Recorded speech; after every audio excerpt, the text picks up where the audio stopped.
अरे कशी चल ना, परीक्षकांना द्यायचं ना, चल लवकर चल. तर आज होता राज्यनाट्य स्पर्धेचा पहिला दिवस आणि मी आले स्टेशनरी खरेदी करायला. हे काम मी गेली 8 ते 9 वर्ष करते. दरवर्षी ही सगळी कामं आधीच आवरलेली असतात, पण या वर्षी मला अजिबात वेळ नव्हता. बरं, या इतक्या सगळ्या स्टेशनरीचं मी काय करणार आहे ते आता दाखवते. तर हे सगळं साहित्य आहे परीक्षकांसाठी आणि इतर डॉक्युमेंटेशनसाठी. दरवर्षी परीक्षकांना आम्ही असे नीटनेटके फोल्डर तयार करून देतो. इथल्या प्रत्येक कामाला नंदूदादांनी एक वेगळी शिस्त लावून दिली आणि त्यामुळे दरवर्षी येणारे परीक्षक म्हणतात की रत्नागिरी सारखं दुसरं केंद्र. बरं, हे सगळं घेऊन मी आज लवकरच नाट्यगृहात आले, कारण आज मला उद्घाटनाची तयारी पण करायची होती. नाटकाचा सेट जवळपास लागत आला होता, त्यामुळे मीही आल्या लगेच तयारीला सुरुवात केली. मूर्ती सजवली, इतर तयारी केली. सुर्वे सर आले होते, त्यांना एक सन्मानिका दिली. बरं, ब्लॉग पोस्ट करायला उशीर झाला असला तरी अजूनही बरीच नाटकं शिल्लक आहेत, त्याची यादी खाली कमेंट बॉक्स मध्ये देते. आता बाकी तयारी यांच्यावर सोडून मी आले माझ्या खोलीत. माझी कामं अजून संपलेली नाहीयेत. स्पर्धा शासनाची असल्यामुळे प्रचंड डॉक्युमेंटेशनचं काम असतं आणि माझे हे सगळे दिवस या अशा कागदांमध्येच जातं. बरं, हे दिसतात ते सगळे माझे कागद आहेत. परीक्षकांचे कागद आणखीन वेगळे. हे सर्व सॉर्ट करून ठेवलं आणि स्पर्धकांकडून स्क्रिप्ट, सेन्सॉर सगळं तपासून घेतलं. ते आणखीन वेगळे कागद. आणि आता हे कागद घेऊन निघाले परीक्षकांकडे. परीक्षक झाले आता पत्रकार. पत्रकारांना रोज पात्र परिचय द्यायचा असतो. सगळं वेळेत पार पडलं. आता उद्घाटन, महाराष्ट्र गीत आणि दीप प्रज्वलनाने शुभारंभ झाला. परीक्षकांना पुस्तक देऊन रत्नागिरी केंद्रावर त्यांचं स्वागत केलं.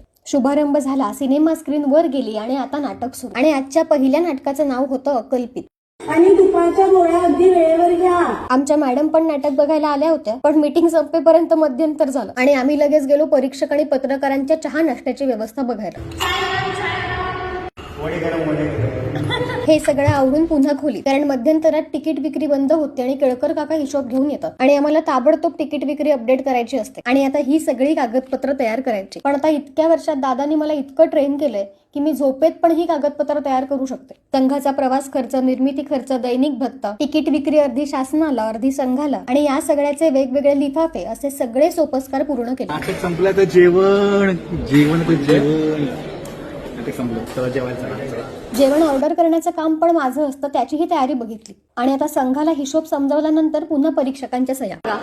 जस्ट नाव एक असिस्टंट हायर केलाय आणि आता उद्यापासून शोधाशोध नको म्हणून सगळी कागदपत्र सॉर्ट करून ड्रॉवर सेट करून ठेवले. बरं, स्पर्धा महिनाभर चालणार आहे आणि माझं रोजचं काम हेच असतं, त्यामुळे मी रोज वेगळा ब्लॉग करणार नाहीये. काही गोष्टी दाखवायच्या राहिल्यात त्या दाखवण्यासाठी एखादा करेन, पण तुम्ही आता पुढच्या नाटकांना नक्की या.